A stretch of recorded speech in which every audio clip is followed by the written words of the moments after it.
put your finger here and observe what your larynx is doing. Hey, hey, gently pull your rubber unicorn. Oh, oh. Holy fuck.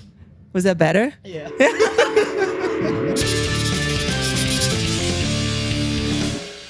Hey everyone, welcome back to another episode of The Story Behind the Scream. Today we have an episode that we're really excited about because we're sitting here with Britta Görtz of Hiraes, who is also a full-time vocal coach, and we hope that we can dive into technique and vocals really in depth. And yeah, our first question we always start with, and we already talked about it a little bit earlier, is how are you doing, and especially how is your voice doing? You've done a lot of shows in the recent days and weeks. How are you feeling? How's your voice holding up? First of all, thank you you guys so much for inviting me. It's a super hot and sweaty day. That's always good for the voice. It's not so good for looking good on camera, but I'm doing fine. I'm doing great. I didn't behave as good as I should have last night. Speaking of alcoholic beverages, but my voice is fine, and I'm looking forward to everything that's happening today.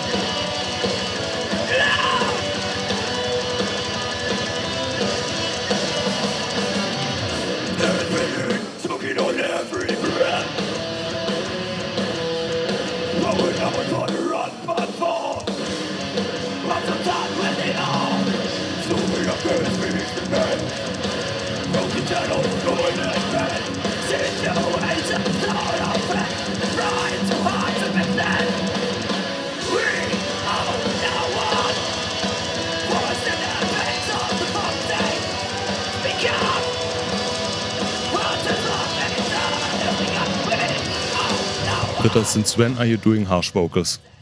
I started pretty late. I started when I was 26. That was, I think, in 2003 or 4, something like that. I come from a very unmusical family, so I had to find my own path and stuff like that. And there was no YouTube around back then, so I did not have any advice from anyone. I grabbed the microphone and I yelled, and I lost my voice on a regular basis. And then you kind of work your way. But yeah, 2003, I started.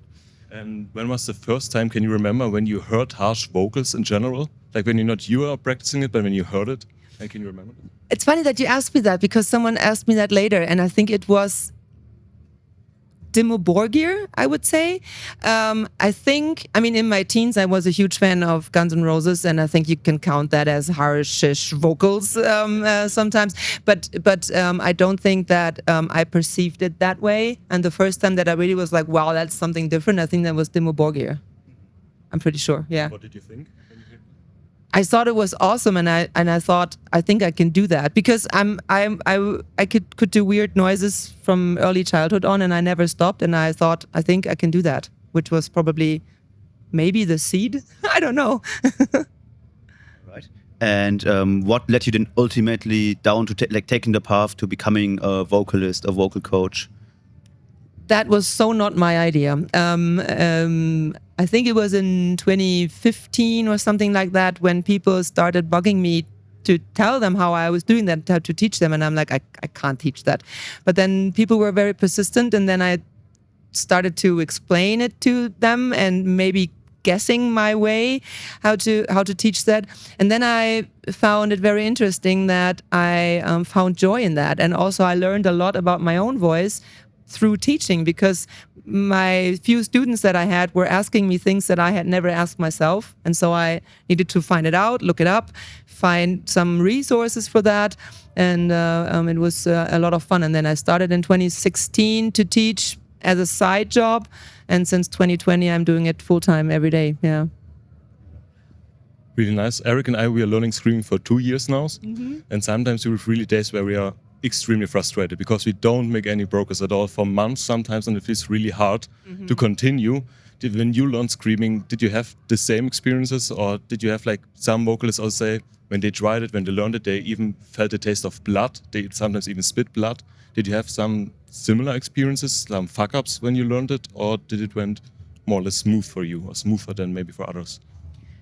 it was not a smooth ride at all. Like there were no teachers back then. So what did I do? I tried to take some throat singing lessons because I thought that was a good idea, and some general singing lessons. And my singing teacher was telling me, "Don't do that. You're gonna ruin your voice." And I'm like, "No, everyone else does it." So, this plateauing effect when you learn, at first it's like kind of like a steep curve of learning, and you make progress really fast, and then you're plateauing, and that is like something that you guys will experience, that you will plateau longer and longer and longer as you progress in your vocal journey. But you can have more fun with what you already have and know on the way. So I think a voice is developing over time, and your body is aging, you're going through different phases of hormonal statuses, whatever, so you have to adapt your whole life. So it's not like you're never done. And I see that in my students all the time, and I tell them you will have phases where you suck, and the faster you suck, so keep going, you will find new things in your voice and have fun on the way. That's all we can do. I mean, like, we're not machines, right?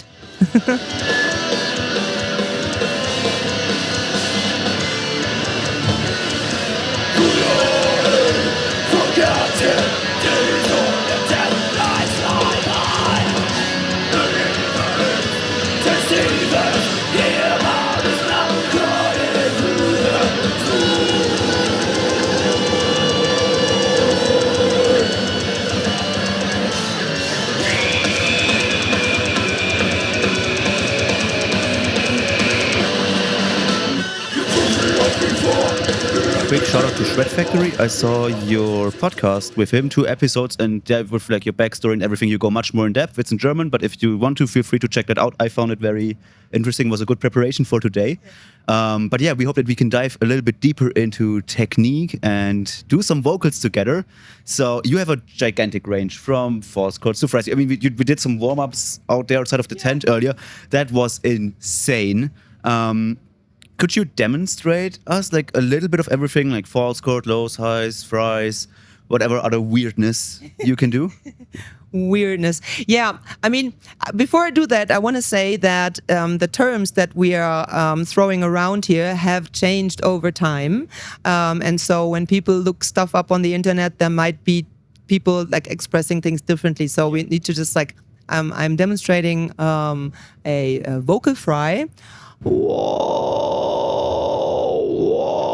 which is only vocal cord and engagement, and it's a very, very light tone. And I can demonstrate the vocal cord vibration that is within a false chord. It's also very light, but it's more like this annoying, being annoyed type of thing. And then when I have my false chord engaged with it on a clean tone, I would end up, instead of an ooh,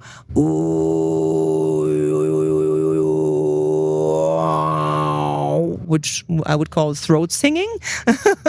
There are many different styles of throat singing, but this is like what I do in my warm up. And then I also do some overtone singing in my warm up, which I don't think I have done outside, but that would be like something like and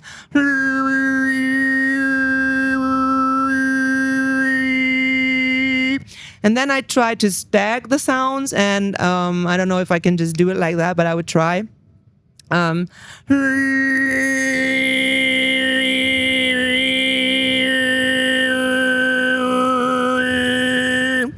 And this is always a good warm-up for me, because when you go full-on false chord or fry scream, sometimes little airy sounds that come from a whispery kind of setting on the vocal cords can sneak in, and sometimes it's good, but sometimes it's not. And when you start on clean sounds, you can hear your air management, and you can hear are you using excess pressure and stuff like that. So this is what I do in my warm-up, and then I give like a basic unshaped false chord, would be like a ew, ew. And when I do it a little tunnelish, I would say ew, ew. It would be something like that, maybe. And then when I go into I usually sing a hypercompressed fry. There are many different types of fry, but my hypercompressed fry I use for like, hey, hey. And you can also hear that I'm not completely warmed up because like the noises are not coming through as they should. Can I ask you something? What is a hyper-compressed fry? I mean, we do false chords and we're not that deep into fries, but I've never heard that term specifically. What does that include? Is it just like tightening or? It's a certain type of compression. It's like, can you give me like a basic yell, a friendly yell to a friend across the other side of the street, and then put your finger here and observe what your larynx is doing. Hey, hey. Hey, hey, hey, hey. Goes up. Yeah, it goes up a little bit. So that's like kind of like the yelling position, the natural yelling position, the natural rise of the larynx as we yell. And with that comes a brighter sound. Hey, will be brighter than when you don't yell. And this type of raise of the larynx makes a smaller vocal tract. And this is what we call a compression.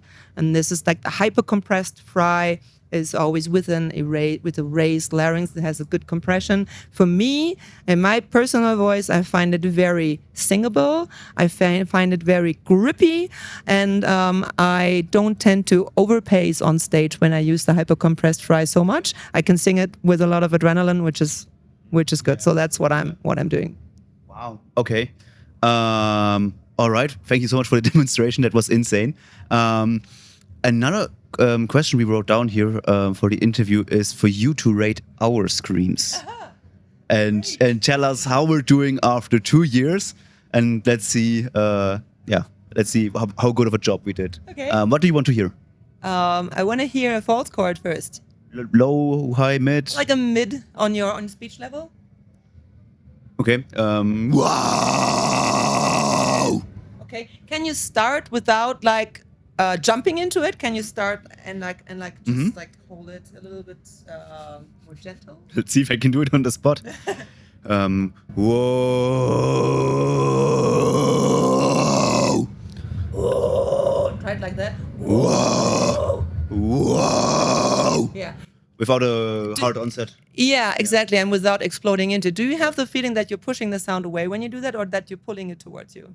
That's a good question, because for the past 2 years, I personally had a problem of like always like pulling everything down and doing like everything down and super burpy.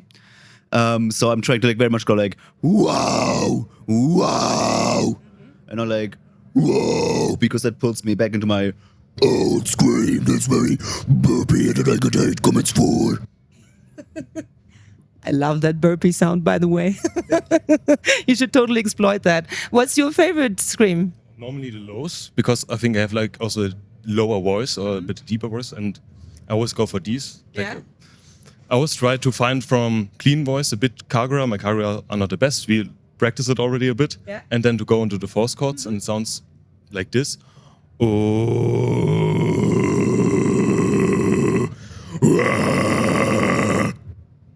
Like this? Yeah. Yeah. Can you do the level of the vocal cords, what they are doing in the false chord, and take that as a basis, like the weird seal, the seal in the sun sound. Like this? Yeah, and then go into the false chord.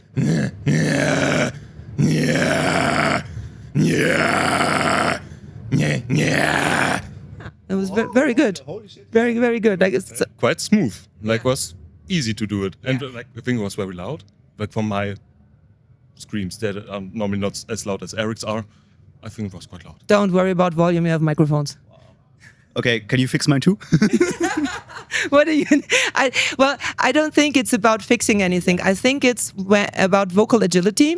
So when you have a basic scream, you can start in different other sounds and go into the transition. So that will give you more options of how to access your scream once you find it, and to not always do the same motion. You know, when you do the same exercise in your gym every day, your muscle is not growing.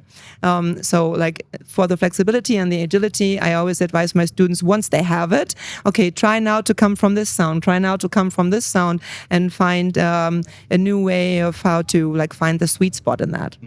How about a fry? A very high pitched, not high pitched, a very bright and sharp fry. Right. Before we do that, could you rate my false chord high, because I'm quite new to discovering that. Yeah. And sometimes it feels good and I'm like, yeah, it works. And sometimes it's like, ow. So could I give you one? Sure. And hope that I get it the first time.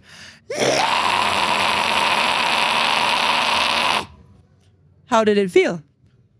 Decent, but it's not. I feel an tingling afterwards, like the.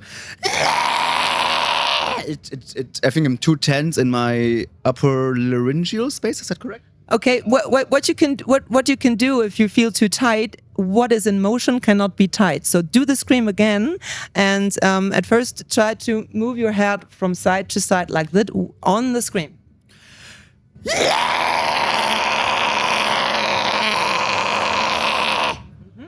And now do this motion, like tilting.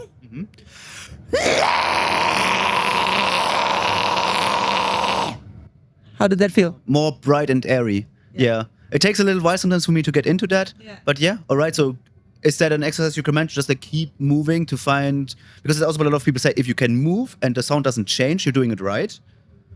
And Depends on what way you move. I mean, like if you tilt your head backwards just like this, like the sound will start to change sometimes. But it's like we have so many layers of muscle in our throat, and we don't want them to interfere with our scream.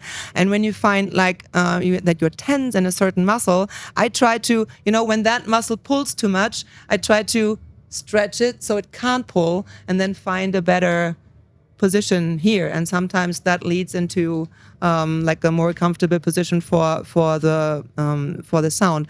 I really liked your false chord. And what I would probably ask you to do in my student, I would ask you to yawn and put your tongue out as you yawn, which is a weird thing to do. We can do it together, like a dog. I have to actually yawn now. And can you feel your soft palate rise? So try to hold that position and exhale on any kind of sound, like not a scream, just like.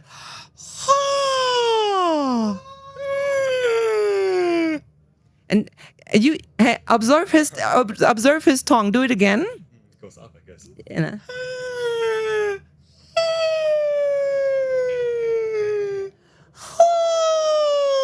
What's the difference between my tongue and his tongue? This is like tightening up. Yes. It's like shaking, like. Yeah, and if you do it in front of a mirror, you can try to relax your tongue. So a relaxed tongue is always squishy and wide, and that takes away tension or extra tension. Or sometimes we need tension, but we don't want it to sneak in. We want to Control tension, right? Control tension, yeah. Do the scream again and tell me if it's a little lighter. With a relax, like with the yawning kind of, and rest, or just. Without now, you had this as a pre-exercise, and now we try the same sound and see if we found the right spot. I mean, I'm guessing here, so I don't know your voice. No worries. Holy fuck. Was that better? Yeah. All right. Lucky guess. You also talked about fry screams. Funny thing is, we're doing now, or started to do 30-day vocal challenges with our followers. Yeah. Because basically we had a live performance 2 months ago, and we realized like if you actually focus on one goal instead of like trying to go broad in general, you make progress faster. Duh. So now we do like 30-day challenges, and the first one for us is learning how to do fry screams for 30 days. Now with summer breeze preparations and stuff, we didn't do much, but you wanted to hear a fry. Mine would be like and I hope I can do it.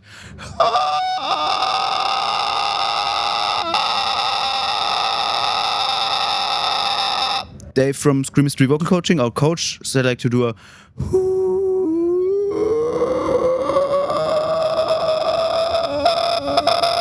But I already know I'm tightening, because like we talked about, don't tighten when you do your fry. If you like have too much tension on there, if like this stuff moves and you have your hand on it, it's too tight. But that's basically on the spot what I can do. JP? Oh my God. I'm really bad with fry screams. That's okay. Really bad. Fry scream is difficult. Yeah? Yeah. More difficult than false chord? There are a few people who can switch it on, and I hate them. No, but I think for most people it takes like, I would say that if I cut the lucky ones and if I cut the lazy ones, I think 4 months is a good number, maybe even longer for some people. So like the fry will find you. Okay, I can try it, but it's very bad. Someone is dying. Yeah.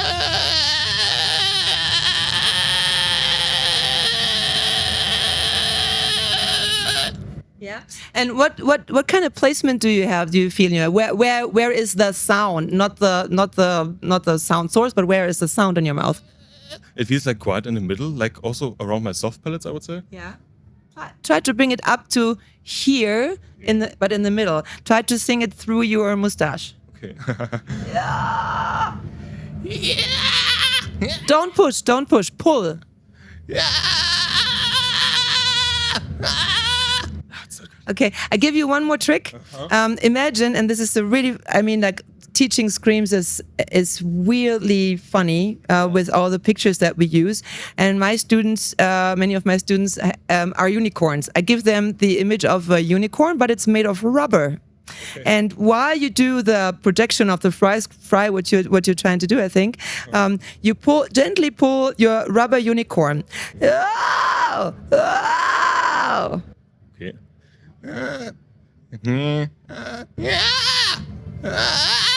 Quieter.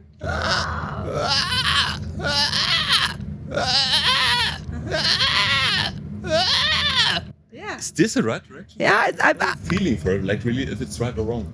I think your vocal cords are vibrating more regularly than irregularly, and we need the irregular vibration for the fry. So what you can do is think of singing quietly here, but engaging your vocal cords here. So it's more like singing very quietly through engaged vocal cords.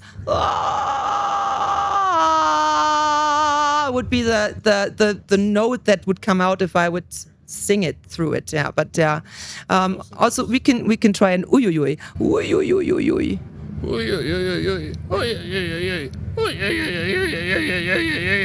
Yeah, but it's the face that you're gonna manage it. You're gonna do that. Yeah. Should I also pull on my rubber unicorn? Yeah, pull your rubber unicorn. I have to find my fry first.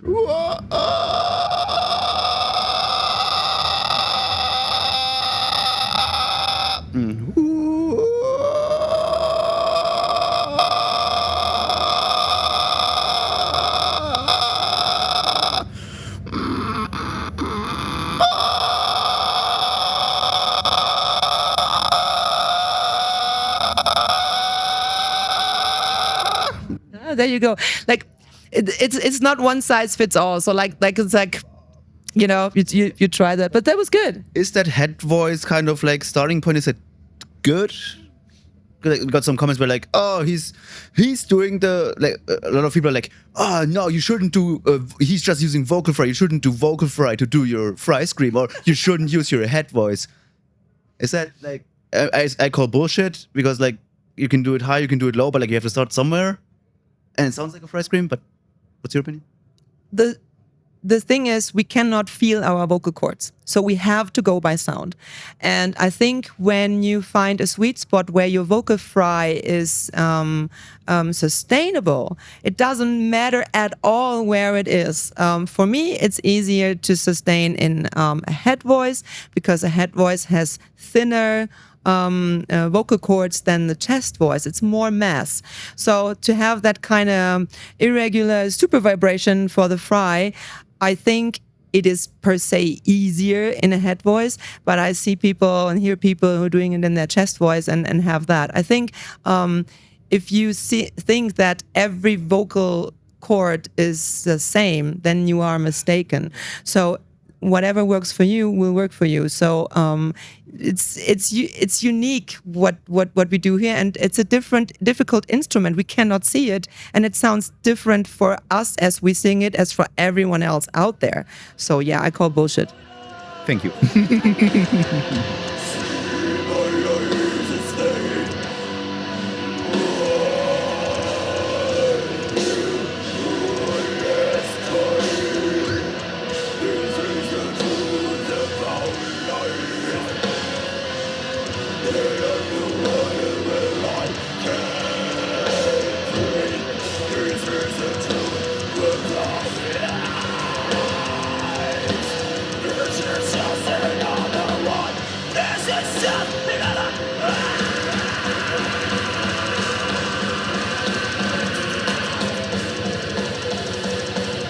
have a question. Like for you, maybe it's a bit tricky, but for you, how important is it to have a coach for the people out there who want to learn screaming? Because most of the time, actually, we interview people here. They say, I have no idea what technique I use. I just scream. I learned it how it is. And now I scream, and they are like one of the biggest bands these days. Some of the people have also surgeries on their vocal cords, so they did something wrong. But is there a middle?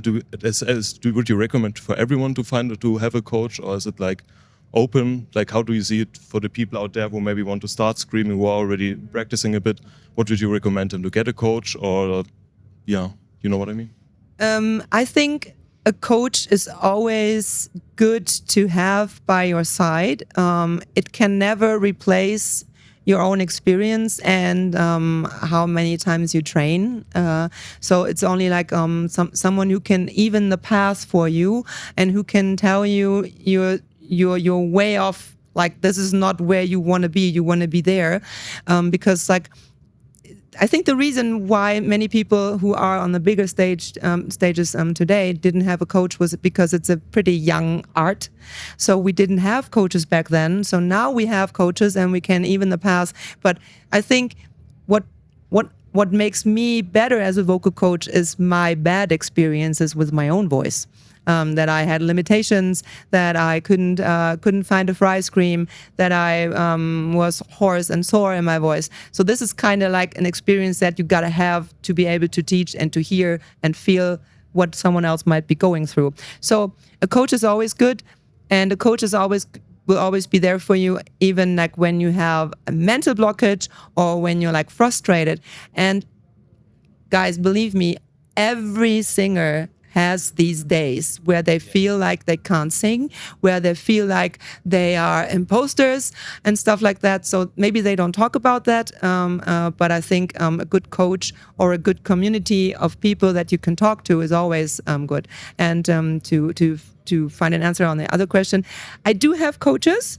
I have like a circle of coaches where we do sometimes tandems and we learn from each other, and then I get inspiration and then I try it out. Like, I don't have regular vocal coaching in Scream, but whenever I can find someone who has a nice tip or a different way of looking at things, I'm always amazed.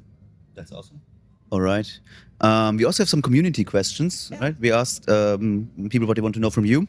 And Seda Sonans asks 2 questions. What kind of cool-down exercises should we do after practicing fry screams? And also, is it normal for your tonsils to swell when you are just starting to learn fry screams? And apparently she's been screaming for 3 months. I don't have my tonsils, so I don't know. I lost my tonsils before I started screaming. I have never heard that before from any student, and I would say go check in with the doctor in the moment where you feel like your tonsils are swollen. Maybe there is an infection behind that is triggering because of the vibration or because of you're like compressing too much. And this is definitely something that needs to be looked at by a doctor, by a medical professional, and not by a vocal coach. So your tonsils should not swell per se. The other question for cool down, I personally call it decompressing, because I sing hypercompressed fry, which means like I have tense vocal folds, and tense not in 2 tense, but I sing in a small compressed area here. And so what I do as a cool down is the exact opposite. I sing low and quiet, and I use my bubble tube for that. And then when I'm nice and low and quiet, you can also use like very quiet lip trills. Then I go up and high, stay quiet and super clear, no airy sounds.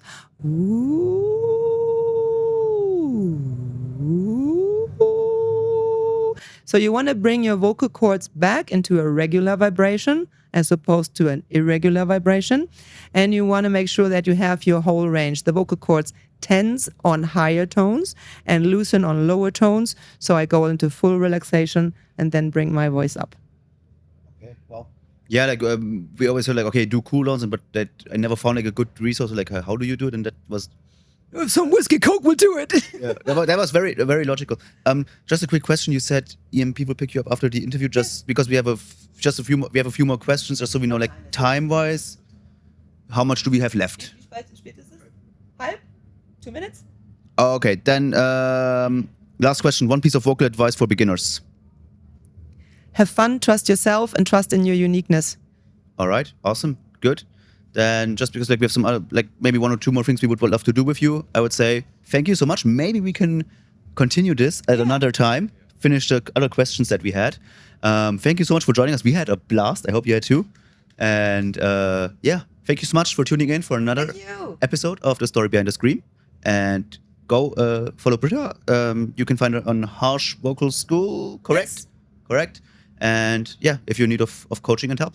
All right, that's it from us. See you in the next one. Bye.